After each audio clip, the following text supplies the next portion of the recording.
முக்கிய செய்தி. பொங்கல் பரிசு தொகுப்புக்காக 248 கோடி ரூபாய் நிதி ஒதுக்கீடு செய்து தமிழக அரசு அரசாணை வெளியிட்டிருக்கிறது.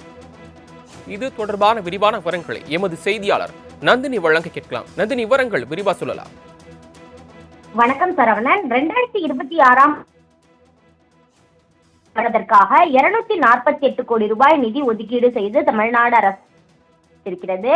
பொங்கல் பரிசு தொகுப்பாக தலா 1 கிலோ பச்சரிசி, 1 கிலோ சர்க்கரை மற்றும் ஒரு முழு நீலக்கரும்பு ஆகியவை வழங்குவதற்காக நிதி ஒதுக்கீடு செய்யப்பட்டிருக்கிறது.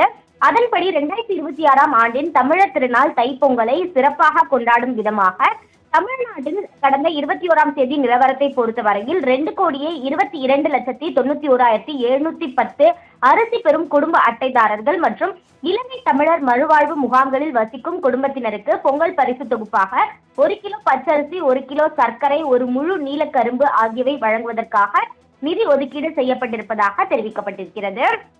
அது மட்டுமல்லாமல் பார்த்தோம் என்றால் அதனை கொள்முதல் செய்வதற்கான ஏதுவாக எவ்வளவு விலை நிர்ணயம் செய்தும் தமிழ்நாடு அரசு அரசாணை என்பது வெளியிட்டிருக்கிறது.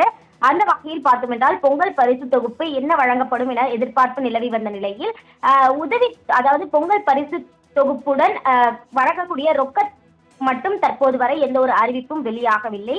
அதற்கு பதிலாக பொங்கல் பரிசு தொகுப்பாக 1 கிலோ பச்சரிசி, 1 கிலோ சர்க்கரை மற்றும் ஒரு முழு நீலக்கரும்பு ஆகியவை வழங்குவதற்காக 248 கோடி ரூபாய் நிதி ஒதுக்கீடு செய்து தமிழ்நாடு அரசு அரசாணை வெளியிட்டிருக்கிறது.